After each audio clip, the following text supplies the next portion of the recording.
Hello my dear friends. तो कैसे हैं आप लोग? आई होप आप लोग अच्छे होंगे और तैयारी जो है अच्छे तरीके से कर रहे होंगे। तो चलिए, प्रत्येक दिन के भांति आज भी जो है टॉप 20 का करंट अफेयर्स का क्वेश्चन हम लोग करेंगे। 20 महत्वपूर्ण क्वेश्चन जो है करंट अफेयर्स का है, जो कि 6 नवंबर 2024 का है। तो चलिए हम लोग फटाफट कम समय में 20 क्वेश्चन को कंप्लीट करते हैं। पहला क्वेश्चन है, स्विस ओपन इंडोर तीरंदाजी में कांस्य पदक किसने जीता? बहुत अच्छा क्वेश्चन है। ये सारे टॉप 20 प्रश्न हैं। एग्जाम में आने की पूरी संभावनाएं हैं, तो आप इस क्वेश्चन को इग्नोर नहीं करेंगे। सारे के सारे क्वेश्चन काफी इंपॉर्टेंट है एग्जाम के पॉइंट ऑफ व्यू से। स्विस ओपन इंडोर तीरंदाजी में कांस्य पदक किसने जीता? तो अतनु दास जी के द्वारा जीता गया। याद रखेंगे, स्विस ओपन इंडोर तीरंदाजी में कांस्य पदक जीतने वाला जो प्लेयर है उनका नाम क्या है? अतनु दास, है ना? अतनु दास।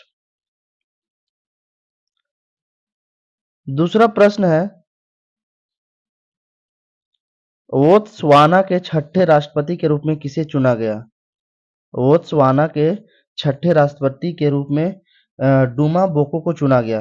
तो याद रखेंगे, डूमा बोको को बोत्सवाना के छठे राष्ट्रपति के रूप में चुना गया है। तो दूसरा जो क्वेश्चन है उसका आंसर डूमा बोको है, और ये जो है छठे राष्ट्रपति के रूप में चुने गए हैं बोत्सवाना के। अगला प्रश्न है प्रश्न नंबर 3, कोयला भारत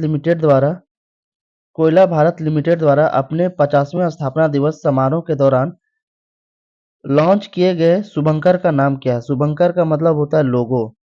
जिस तरीके से झारखंड का लोगो है, हर राज्य का अपना लोगो है, भारत का लोगो है, उसी तरीके से क्या पूछा जा रहा है, कोयला भारत लिमिटेड द्वारा 50वें स्थापना दिवस समारोह के दौरान एक शुभंकर यानी लोगो जो है लॉन्च किया गया है। तो उस लोगो का यानी शुभंकर का नाम क्या है? तो अंगारा है। ठीक है, लोगो का क्या नाम रखा गया? अंगारा। तो याद रखेंगे, कोयला भारतीय लिमिटेड द्वारा 50वें स्थापना दिवस समारोह के दौरान अपना एक लोगो जारी किया है जिसका नाम रखा है अंगारा। ये भी काफी महत्वपूर्ण प्रश्न है। नेक्स्ट प्रश्न है प्रश्न संख्या 4, लद्दाख में भारत के पहले एनालॉग अंतरिक्ष मिशन में इस्तेमाल किए गए इन फ्लैटेबल आवास का नाम क्या है? तो देखिए, जो है ऑनलाइन टीचिंग अड्डा पे डेली 1 बजे, है ना, ऑनलाइन टीचिंग अड्डा प्लेटफॉर्म पे डेली 1 बजे, दोपहर के 1 बजे जो है इंडियन पॉलिटी का PYQ क्वेश्चन करवाया जाता है, जो कि सारे रेलवे के पूछे हुए प्रश्न होते हैं। इंडियन एक रेलवे के द्वारा जो है पूछा हुआ PYQ क्वेश्चन होता है, और वो सारे क्वेश्चन किसके होते हैं? इंडियन पॉलिटी के होते हैं। इसका ऑलरेडी 3 वीडियो बनाया जा चुका है। सारे जो है क्वेश्चन को डिस्कस किया गया है, तो आप इस सीरीज को भी जो है 1 बजे जुड़ के देख सकते हैं, या फिर यूट्यूब चैनल पे प्लेलिस्ट बना होगा इंडियन पॉलिटी PYQ करके, तो वहाँ पे सारे क्वेश्चंस आपको अवेलेबल हैं, वहाँ पे मिल जाएंगे, तो आप जाके देख सकते हैं। तो चलिए फिलहाल इस क्वेश्चन की ओर आते हैं हम लोग। लद्दाख में भारत के पहले एनालॉग अंतरिक्ष मिशन में इस्तेमाल किए गए इनफ्लैटेबल आवास का नाम क्या है? तो HAB-1 रखा गया है ना, हैव-1 जो है लद्दाख में भारत के पहले एनालॉग अंतरिक्ष मिशन में इस्तेमाल किए गए जो इनफ्लैटेबल आवास है उसका नाम रखा गया है हैव-1 यानी HAB-1। आप इसका नाम याद रख सकते हैं। नेक्स्ट प्रश्न है प्रश्न संख्या 5, रिद्धिमान साहा ने हाल ही में क्रिकेट से संन्यास की घोषणा की है। भारतीय टीम में उन्होंने किस पद पर खेला था? रिद्धिमान साहा, सभी को आप लोगों को पता होगा कि, लेकिन ये दुर्भाग्यपूर्ण है कि रिद्धिमान साहा का जो करियर था, जो ड्यूरेशन था, वो महेंद्र सिंह धोनी के टाइम में आया, और महेंद्र सिंह धोनी जब से खेले as a captain, wicket keeper बल्लेबाज के तौर पे खेले, तो इस दौरान में जो है बहुत से सारे जो विकेट कीपर बैट्समैन थे उनको उतना मौका नहीं मिल पाया अपनी प्रतिभाओं को, स्किल को दिखाने का। तो फिर भी रिद्धिमान शाह जो है किसी पहचान के मोहताज नहीं है। ये भी इंडिया टीम को रिप्रेजेंट कर चुके हैं। तो रिद्धिमान शाह ने हाल ही में क्रिकेट से संन्यास की घोषणा की है, और ये भारतीय टीम में उन्होंने किस पद पर खेला था? तो विकेट कीपर बल्लेबाज के तौर पर रिद्धिमान शाह ने अपना योगदान दिया था, विकेट कीपर बल्लेबाज के तौर पर। जो भी क्रिकेट से संबंध जानकारियां रखते होंगे तो इसका आंसर पता होगा कि रिद्धिमान शाह जो है एज ए विकेट कीपर और बल्लेबाज खेला करते थे, इंडिया को रिप्रेजेंट किए हैं।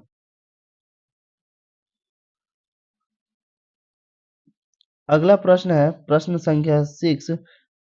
जलवायु परिवर्तन के कारण 2011 से 2024 तक हिमालयी हिमनद झीलों के क्षेत्र में कितने प्रतिशत की वृद्धि हुई है? बहुत अच्छा क्वेश्चन है, इसको स्टार मार्क लगा लेंगे। जलवायु परिवर्तन के कारण जो है, क्लाइमेट चेंज होने के कारण 2011 से लेकर के 2024 तक हिमालयी हिमनद झीलें जो थी, हिमालय की जो हिमनद झीलें हैं, उसके क्षेत्र में कितने प्रतिशत की वृद्धि हुई है? तो लगभग देख सकते हैं इसका आंसर 10.81% की वृद्धि हुई है ना? 10.81% की लगभग वृद्धि हुई है।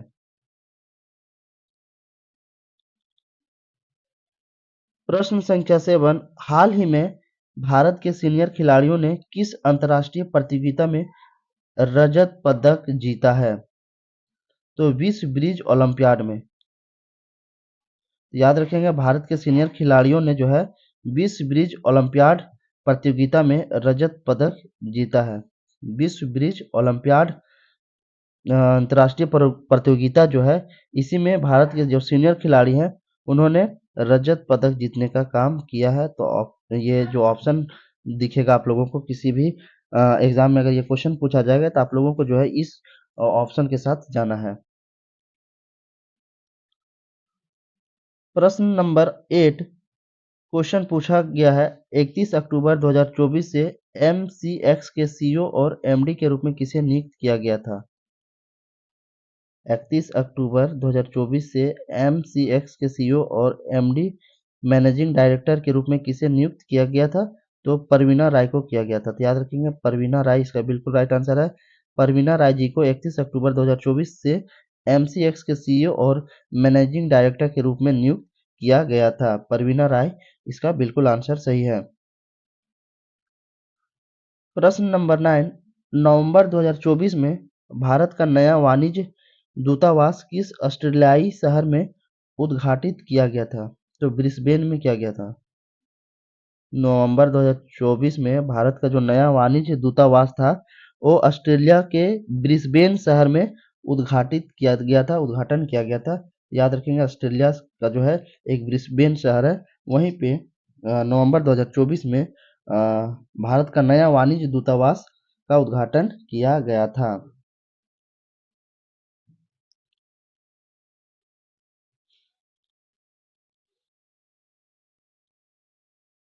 प्रश्न संख्या 10।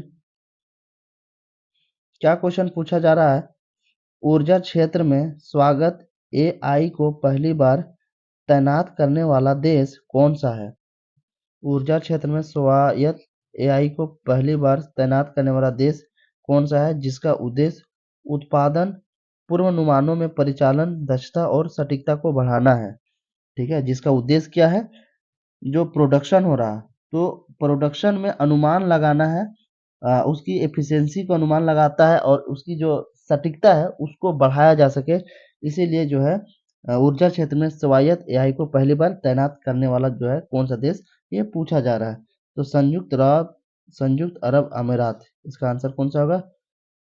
संयुक्त अरब अमीरात जो है, ये पहला देश है जो ऊर्जा क्षेत्र में स्वायत्त एआई को पहली बार तैनात करने वाला देश है। संयुक्त अरब अमीरात।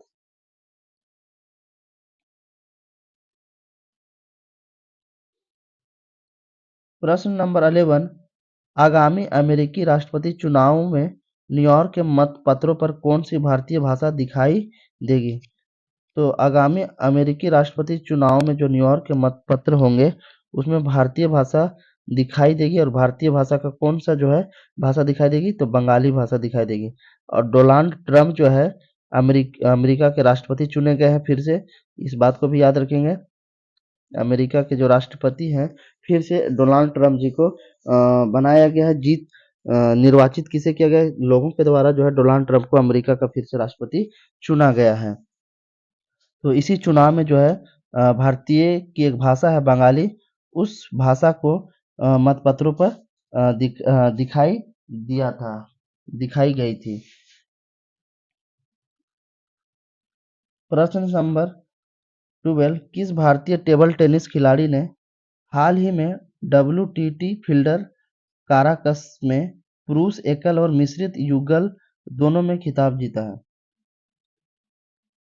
यानी वो प्लेयर का नाम बताना है, खिलाड़ी का नाम बताना है जिन्होंने भारतीय टेबल टेनिस खिलाड़ी है, ठीक है? वो कौन सा खिलाड़ी है? भारतीय टेबल टेनिस का खिलाड़ी है जो हाल ही में WTT के फीडर, माफ करेंगे फील्डर बोल दिया था, फीडर काराकास में पुरुष एकल और मिश्रित युगल दोनों में खिताब जीता है।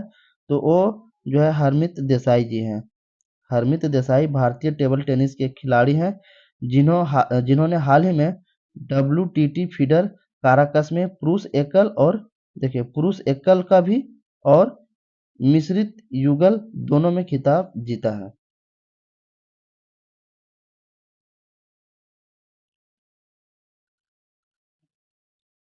प्रश्न नंबर 13, अक्टूबर में श्रीलंका में 36,417 पर्यटकों के आगमन के साथ किस देश ने सर्वाधिक पर्यटकों का योगदान दिया है? तो उस देश का नाम है भारत।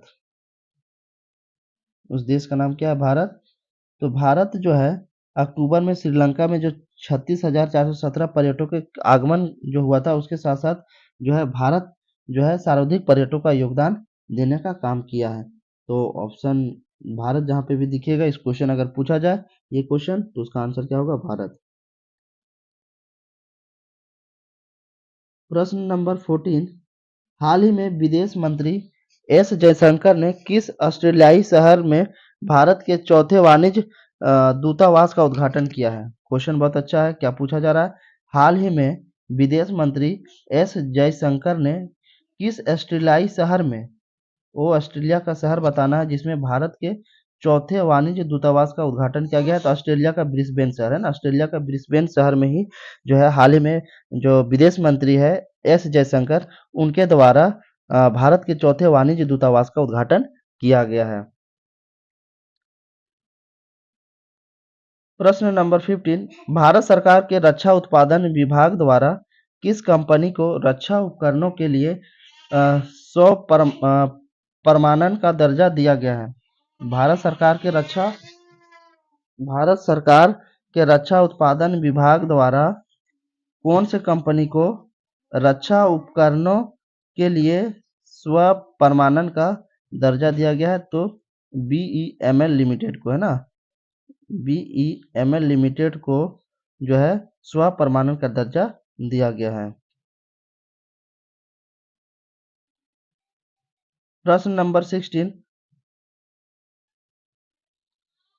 हाल ही में नवंबर 2024 में शिकायतों के निपटान को सुव्यवस्थित करने के लिए किस समुदाय के लिए एक ई-शिकायत प्रबंधन पोर्टल शुरू किया गया था?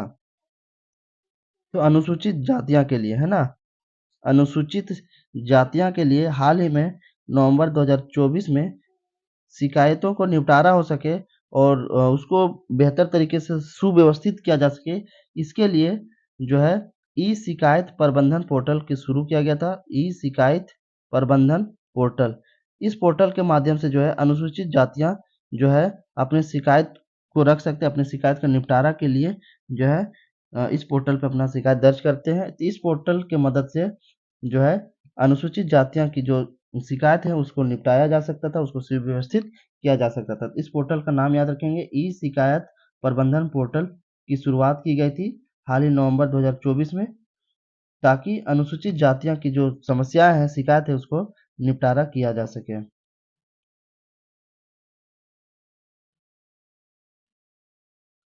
प्रश्न संख्या 17, हाल ही में भारत वियतनाम के संयुक्त सैन्य अभ्यास विनबैक्स के 5वें संस्करण की शुरुआत कहाँ हुई है? बहुत अच्छा प्रश्न, ये भी, इसको स्टार मार्क कर लें। हाल ही में भारत वियतनाम के जो संयुक्त सैन्य अभ्यास विनबैक्स के जो 5वें संस्करण, कौन सा संस्करण? 5वें संस्करण की जो शुरुआत हुई है और कहाँ पे हुई है? तो अम्बाला में हुई है, अम्बाला में।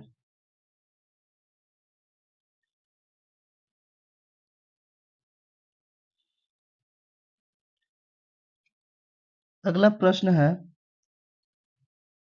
नई दिल्ली में आयोजित ISA असेंबली के दौरान अंतर्राष्ट्रीय सौर गठबंधन के अध्यक्ष पद के लिए किस देश को पुनः चयनित किया गया है? तो भारत को चयनित किया गया था। याद रखेंगे, नई दिल्ली में जो आयोजित हुआ था आईएसए असेंबली के दौरान अंतर्राष्ट्रीय सौर गठबंधन के जो अध्यक्ष पद के लिए किस देश को चुना गया है? भारत को। तो याद रखेंगे, भारत देश को जो है सौर गठबंधन के अध्यक्ष के पद के लिए फिर से दोबारा चुना गया है।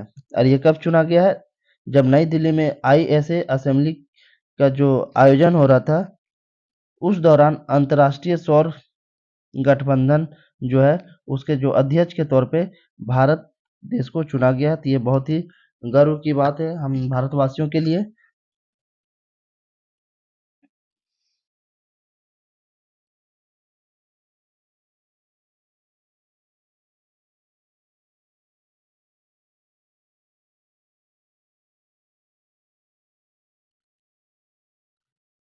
प्रश्न संख्या 19, क्वेश्चन क्या पूछा जा रहा है?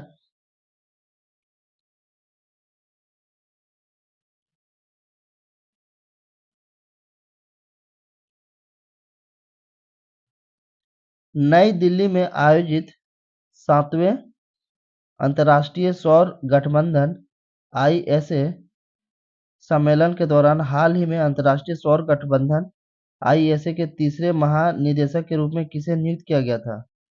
तो आशीष खन्ना जी को नियुक्त किया गया था। देख सकते हैं, अंतर्राष्ट्रीय सौर गठबंधन के तीसरे महानिदेशक के रूप में आशीष खन्ना जी को नियुक्त किया गया था। आशीष खन्ना।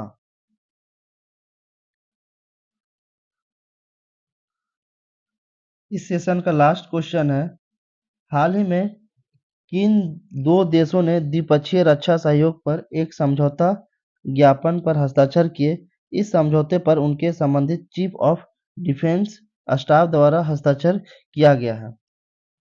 ये भी बहुत महत्वपूर्ण प्रश्न है, स्टार मार्क लगा लेंगे कि हाल ही में कौन ऐसे दो देश है, उस देश का नाम बताना है जो द्विपक्षीय रक्षा सहयोग पर एक दूसरे को हेल्प करने के लिए एक समझौता किया है, एक समझौता ज्ञापन पे साइन किया गया है। इस समझौते पर उनके जो संबंधित चीफ ऑफ डिफेंस स्टाफ है उसके द्वारा साइन किया गया है, हस्ताक्षर किया गया। तो वो जो है दो देश का नाम बताना है, तो भारत और अल्जीरिया है ना। और दो देश कौन से हैं जो आपस में एक समझौता ज्ञापन पर साइन किया गया है, और किसके द्वारा साइन किया गया है? चीफ ऑफ डिफेंस स्टाफ के द्वारा साइन किया गया है। तो दो देश है, भारत और अल्जीरिया। भारत और अल्जीरिया। ये था टॉप 20 क्वेश्चंस करंट अफेयर्स के। तो फिर मिलते हैं कल टॉप 20 क्वेश्चंस के साथ। तब तक के लिए जय हिंद, थैंक यू। चैनल को सब्सक्राइब कीजिएगा, दोस्तों में शेयर जरूर कीजिएगा। फिर मिलते हैं नेक्स्ट अपडेट के साथ, नेक्स्ट वीडियो के साथ, कल सुबह 6:30 बजे।